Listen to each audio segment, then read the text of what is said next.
নতুন আরেকটি গল্প নিয়ে ফিরে এলাম। গল্পটি ভালো লাগলে লাইক এবং কমেন্ট করবে এবং আমার চ্যানেলটিকে সাবস্ক্রাইব করে আমার পাশে থাকবে। অফিস থেকে প্রতিদিনই বাড়ি ফিরতে দেরি হয়ে যায় সুমলতার।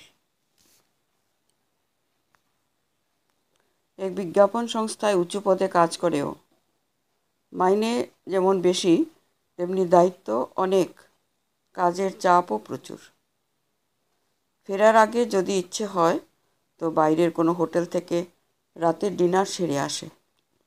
আবার কোনো দিন বাড়ি ফিরে পছন্দ মতো কিছু রান্না করে নেয়। মাঝে মাঝে ওর খাওয়া টেবিলের সাথেই হয় কুশল। কুশল ওর একটা বন্ধু। আজ সকালে যাওয়ার সময় ভেবে রেখেছিল আজ মায়ের পছন্দের সব রান্না করবে। মায়ের পছন্দের পদগুলো অবশ্য ওরও খুব পছন্দের। সেই মতো জিনিস কিনে যখন ফিরল তখন ঘড়িতে রাত 8:30। আজ কুশল আসেনি। ভালোই হয়েছে, নাহলে ওকে বারণ করতে হতো। আর কুশল একটু সেন্টিমেন্টাল, কি জানি বারণ করলে যদি অন্যভাবে নেয়। অন্যদিন হলে হয়তো আর জামাকাপড় ছেড়ে বাথরুম থেকে ঘুরে এসে রান্নায় হাত লাগাতে হতো না, কিন্তু আজকের ব্যাপার আলাদা। তাড়াতাড়ি বাথরুম থেকে ঘুরে এসে রান্নাঘরে ঢুকলো। ভাত, নানা সবজি দিয়ে মুগ ডাল, আলু বড়ি, পোস্ত আর টমেটোর চাটনি, ব্যাস। সব শেষ হতে হতে রাত 10টার বেশি হয়ে গেল।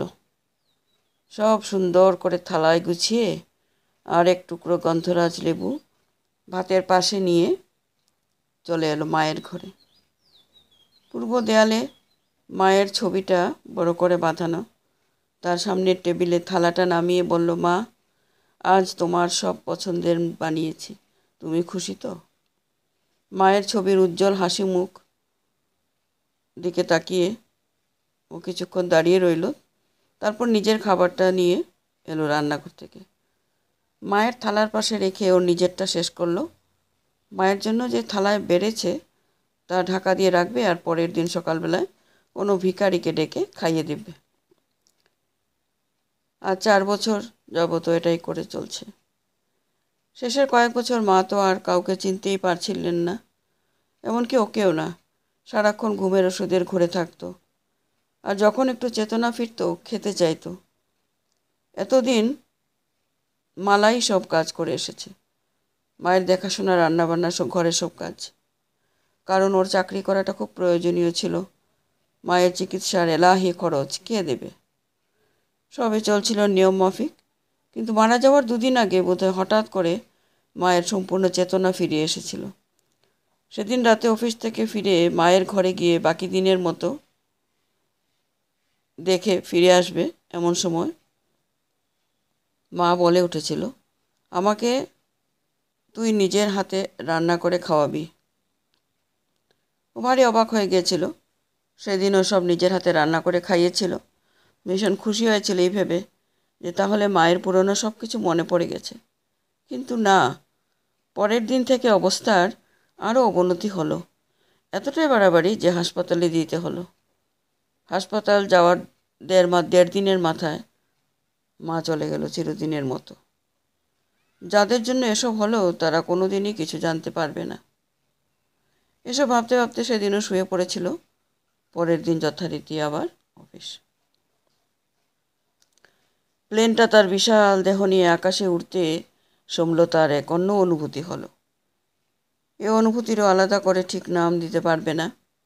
অনেকদিন পর ফিরছে ও কলকাতায়, তা প্রায় বছর 15।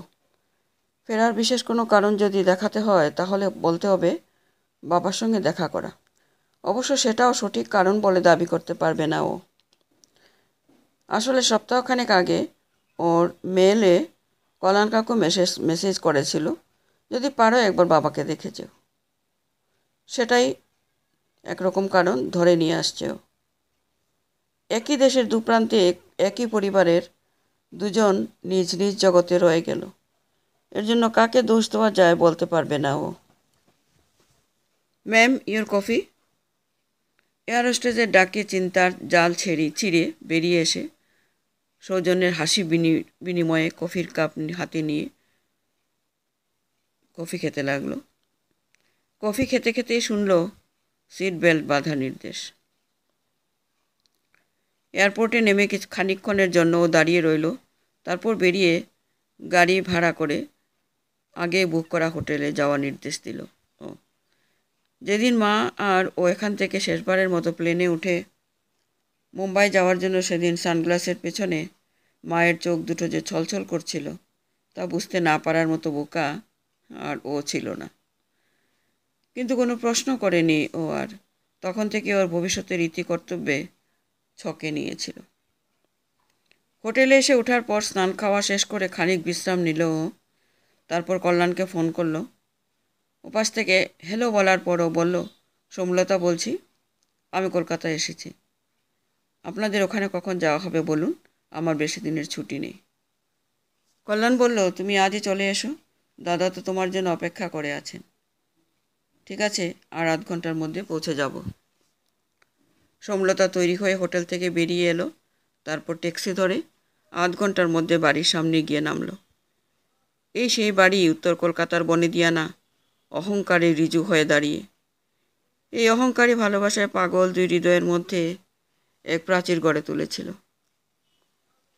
ওর ইচ্ছে হলো ওই বন্ধ দরজার ওপাশ থেকে ফিরে যায়, কিন্তু না, যা করবে বলে ভেবে এসেছে তা তো করে যেতেই হবে। ও এগিয়ে কলিং বেল চেপে ধরতে দরজা খুলে দিল কল্যাণ। এসো এসো বলে তিনি সরে দাঁড়ালেন। বাড়িটার সাজসজ্জায় কোনো পরিবর্তন আসেনি, যেন এই তো কাল চলে গিয়েছিল, আজ ফিরে এসেছে। কল্যাণ হয়তো বুঝতে পেরেছিল ওর চিন্তার দিক, তাই বললেন, দাদা কিছুই পাল্টাতে চাননি তাই। সোমলতা একবার ওর মুখের দিকে, তারপর সিঁড়ির দিকে এগোলো। দাদা নিচের ঘরে থাকেন, পড়ার ঘরের পাশেরটা। ও অবাক হয়ে আরও একবার কাকুর মুখের দিকে তাকালো, তারপর বাদিকে এগোলো। মায়ের খুব পছন্দের ছিল এই পড়ার ঘরটা। আসলে এই ঘরে বসে মা ছবি আঁকত। আর্ট কলেজের সব থেকে কৃতি ছাত্রী, যার আঁকা ছবি কলেজ থেকে বেরোনোর আগেই বিক্রি হয়ে যেত। মায়ের আরেকটা গুণ ছিল, খুব ভালো কবিতা লিখত। এসব গুণই আকৃষ্ট করেছিল চন্দ্রশেখরকে। চন্দ্রশেখর সোমলতার বাবা। দুজনের প্রেম জালে বাধা পড়ল, কিন্তু না থাক, সে কথা বলার আর দরকার নেই। আগে জানা যাক কী কারণে তাকে ডেকে পাঠানো হয়েছে। বাদিকের ঘরের পর্দা ঠেলে ঢুকতে ওর চোখাচোখি হলো আরাম কেদারার উপর বসা বাবার সঙ্গে। ও বোধহয় ওর অপেক্ষাতে দরজার দিকে তাকিয়েছিল। তবে ও আশা করেনি বাবাকে এই চেহারায় দেখবে। সেই রাজকীয় চেহারা নেই যা দেখলে সম্ভ্রম জাগত। এখন দামি ধুতি পাঞ্জাবির ভেতর এক ভাঙাচোরা মানুষ বসে রয়েছে। সোমলতা একবার কল্যাণের মুখের দিকে তাকালো, তারপর পায়ে পায়ে ঘরে ঢুকে এলো। তারপর নিচু হয়ে পায়ে হাত দিয়ে প্রণাম করলো। চন্দ্রশেখর বলল, থাক, আমাকে প্রণাম করতে হবে না তোমায়। আমি সেই অধিকারটা বোধহয় হারিয়েছি। কেমন আছো তুমি? আছি, ভালোই আছি। তুমি কেমন আছো? আমি কেমন আছি? আছি, বেঁচে আছি এই পর্যন্তই। থাক আমার কথা। আরে বসো বসো, দাঁড়িয়ে রয়েছো কেন? হ্যাঁ বসছি, বলে সোমলতা ঘরের কোণে রাখা আর একটা চেয়ার টেনে নিয়ে এসে মুখোমুখি বসলো। তারপর বলল, এবার বলো আমাকে খবর দিয়ে ডাকার কারণটা। কারণ? কথাটা বলে শেখরের চেহারায় বেশ ভাবান্তর হলো। ওর চুপ করার ফাঁকে সোমলতা খেয়াল করলো বাবার চেহারায় হাজারটা বলিরেখার চিহ্ন। ওর চেহারা কত সুন্দর ছিল, কার্তিক ঠাকুরের মতো। ছোটবেলায় ওর মনে প্রচ্ছন্ন অহংকার ছিল, ওর বাবা এত সুন্দর। হঠাৎ বাবা বলে উঠল, এমন পরিস্থিতি তৈরি করেছি যে মেয়ের সাথে দেখা করতে ইচ্ছা করলেও কারণ দেখাতে হয়। সোমলতা চুপ করে তাকিয়ে রইল। শেখর বলল, যা পেরিয়ে গেছে তা চাইলেও আর ফেরত পাবো না। এমনই ছিলাম যে নিজের ভালোবাসার মানুষটাকে ধরে রাখতে পারলাম না। সে ফাঁকি দিয়ে চলে গেল। আজ হাজার মাথা কুটলেও তাকে ফেরাতে পারবো না। আর যতদিন না উপরে যেতে পারছি, ক্ষমাও চাইতে পারছি না। তবে শুধু তো তার প্রতি নয়, আরও একজনের প্রতি আমি অন্যায় করেছি। সে হচ্ছে তুমি। তা সেটা শুধরাবার একটা সুযোগ চাই। যদি একটা অনুরোধ করি, রাখবে? কি সেটা জানতে পারি? তুমি যদি এখানে থাকো আমার সাথে। সুমলতার চোখ থেকে নীরবে দুফটা জল গড়িয়ে পড়ল। এই আশা এতদিন ছিল ওরা দুজনে। মা তো জেনে গেল না, বাবা তার ভুল বুঝেছে আর স্বীকারও করেছে তার অন্যায়। একজন কষ্ট পেয়ে চলে গেল, তেমনি আরেকজনও তো অনুতাপের সারা জীবন পুড়ে গেল। আর কি দরকার তাকে কষ্ট দেওয়ার। ও আস্তে করে মাথাটা হেলিয়ে বলল, হ্যাঁ, আজকে এখানেই শেষ করছি। নমস্কার।